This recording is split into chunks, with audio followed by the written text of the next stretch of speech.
Hi hello guys, welcome back to channel paper rocket farm. இன்றைக்கி நம்ம எங்கே வந்திருக்கோம்னா நம்ம வீட்டு மேலே இருக்கிற பண்ணைக்கு தான் வந்திருக்கோம். நம்ம எதை பற்றி பார்க்க போகிறோம்னா, நம்ம வீட்டு மேலே இருக்கிற கோழி குஞ்சுங்களுக்கு கொஞ்சம் அடிபட்டிருக்கு. அதுங்களுக்கு மருந்து போடுற விஷயமாக தான் பார்க்குறோம்.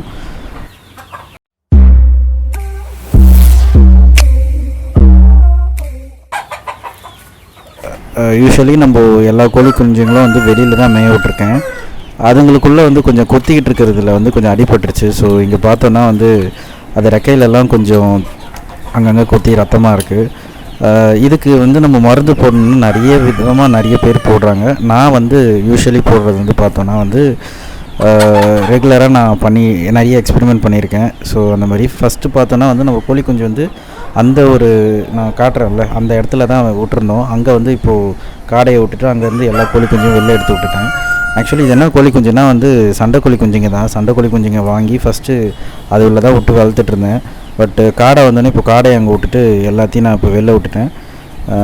இதுதான் அடிபட்டிருக்கு. ஸோ ஃபஸ்ட்டு இந்த மாதிரி சின்னதாக தான் அடிபட்டுரும். இதை கேர்லெஸ்ஸாக விட்டுட்டோன்னா மற்ற கோழிங்கெல்லாம் கொத்தி இதை பெருசாக்கிடும்.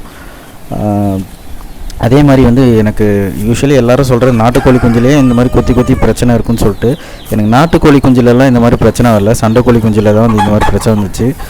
இதுக்கு நான் போடுற மருந்து எல்லாம் வழக்கமாக போடுற மாதிரி மஞ்சள், வேப்பெண்ணெய், அது கூட நான் என்ன சேர்த்துப்பேன்னா கொஞ்சம் பேஸ்ட் மாதிரி நல்லா திக்காக ஒட்டிக்கிறதுக்காக என்ன பண்ணுவேன், ஒன்று டெட்ராசைக்ளின் பவுட்ரு, இல்லைனா இந்த ஷாம்பு, இல்லைனா பேஸ்ட்டு. ஸோ இந்த இதை நம்ம மிக்ஸ் பண்ணிக்கிட்டோன்னா நல்லா திக்காக ஒட்டிக்கும் அதில். அந்த ஒன்மோர் திங் என்னென்னா மற்ற எதுவும் கொத்தாது. திருப்பி அந்த புண்ணு மேலேயே வேறு எதுனா கொத்துச்சுன்னா அந்த டேஸ்ட் மற்ற கோழிங்களுக்கு பிடிக்காது. அதனால் திருப்பி வாய் வைக்காதுங்க.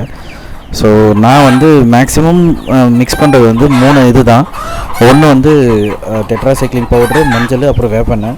ஸோ இந்த கோழி குஞ்சும் அதே மாதிரி தான் கொத்தி இருந்தது ஹெவியாக, தலையிலலாம் ரொம்ப அடிப்பட்டது. இப்போது அது ஆறிடுச்சு.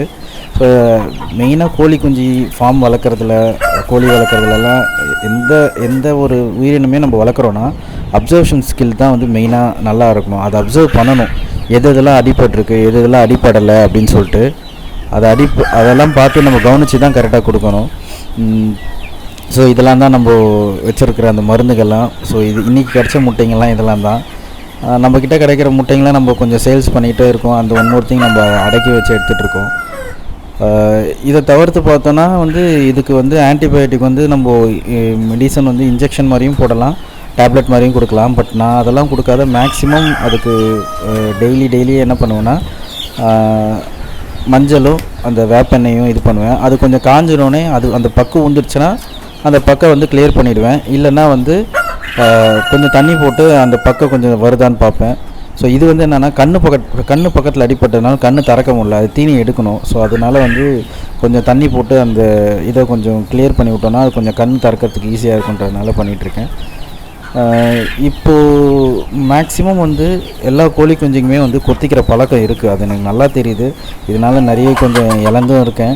ஸோ இப்போ கொஞ்சம் இழக்கக்கூடாதுன்றனால தான் ரொம்ப நல்லா அதை கண்கொத்தி பாம்பு அதை பார்த்து நம்ம அதை சேவ் பண்ணி வச்சுக்கிட்டு இருக்கோம்.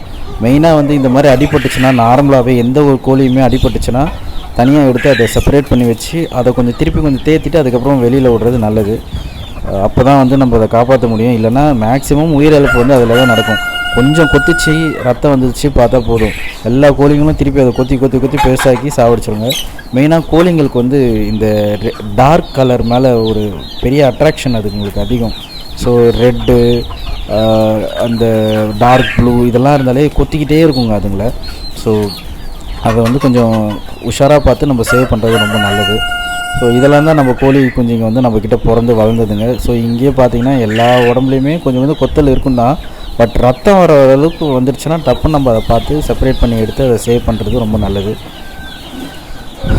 இப்போ பார்த்திங்கன்னா இன்னொரு கோழி குஞ்சுங்களும் கொஞ்சம் லைட்டாக ரணமாயிருக்கு. ஸோ அதுக்கும் இந்த ஆன்டிபயோட்டிக் நம்ம மிக்ஸ் பண்ணி வச்சுருக்கோம். நான் ரெகுலராக ஒரு டப்பாவில் போட்டு மிக்ஸ் பண்ணி வச்சுருப்பேன். மஞ்சளும் டெட்ராசைக்ளின் பவுடரும் போட்டு வச்சுருப்பேன். எப்போ வேணுமோ அந்த டைமுக்கு மட்டும் வேப்பெண்ணெய் போட்டு திருப்பி கலந்து வச்சுருவேன்.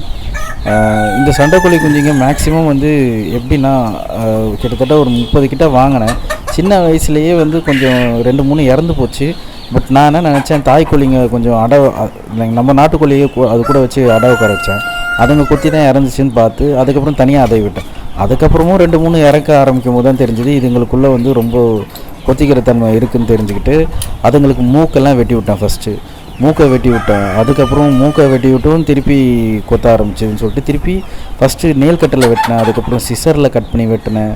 எப்படி பார்த்தாலும் இந்த கொத்திக்கிற தன்மையிலேருந்து அதை தப்பிக்க வைக்கவே முடியல. அதுக்காக என்ன பண்ணோன்னா வேப்பெண்ணெய், அப்புறம் இது ஆப்பிள் சைடர் வினிகர்லாம் போட்டு ஸ்ப்ரே பண்ணியெல்லாம் விட்டேன். அப்புறம் கல் உப்பு போட்டால் நிறைய பேர் எதை தான் சொன்னாங்க. மேக்ஸிமம் கொத்திக்கிற தன்மையிலேருந்து தப்பிக்கணுன்னா அதை ஓப்பன் ஸ்பேஸில் விட்டால் ஓடுறதுக்கு இடம் இருந்ததுன்னா ஓடி ஓடி தப்பிச்சிருங்க, இல்லைன்னா கொத்து வாங்கிடுங்க. ஸோ இப்போது நம்ம எடுத்துகிட்டு இருக்கிறது பார்த்தோன்னா இதுக்கு முன்னாடியும் வந்து என்னென்னா லைக் நம்ம அடிப்பட்டது முன்னாடி போட்டோம். இது வந்து என்னென்னா திருப்பி வந்து லைட்டாக அங்கங்கே கொத்தல் ஸ்க்ராட்ச் ஆகிருந்தது. அதுக்கு திருப்பி இந்த மருந்தெல்லாம் போட்டு விட்டுட்ருக்கோம். ஸோ நான் சொன்ன மாதிரி வந்து எந்த கோழியுமே அடிப்பட்டதுன்னா அதை செப்பரேட் பண்ணி ஒரு வாரம் நம்ம அதை கண்கொத்தி பாம்பு அதை கவனிச்சிக்கிட்டால் போதும்.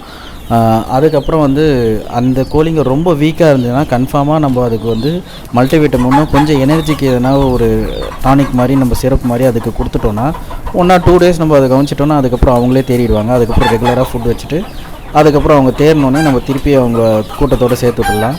ஸோ மேக்ஸிமம் நான் என்ன சொல்கிறேன்னா இந்த மாதிரி கொத்தி அடிப்படுதுன்னா தனியாக 1 week எடுத்து அதை பார்த்து சேவ் பண்ணி அதை காப்பாற்றி திருப்பி நம்ம அவங்க கூட சேர்த்து விட்டாலே போதும். ஸோ இந்த வீடியோவில் உங்களுக்கு வேறு எதுனா உங்களுக்கு டவுட் இருக்குது, இல்லை உங்களுக்கு எதனா ஐடியா இருக்குன்னா உங்கள் கமெண்ட்டில் ஷேர் பண்ணுங்கள். அண்ட் யாரெல்லாம் நம்ம சேனலுக்கு புதுசாக வரீங்களோ நம்ம சேனலை சப்ஸ்கிரைப் பண்ணுங்கள். அண்ட் உங்கள் ஃப்ரெண்ட்ஸ் அண்ட் உங்கள் ஃபேமிலியோட ஷேர் பண்ணுங்கள். until then bye bye guys, take care.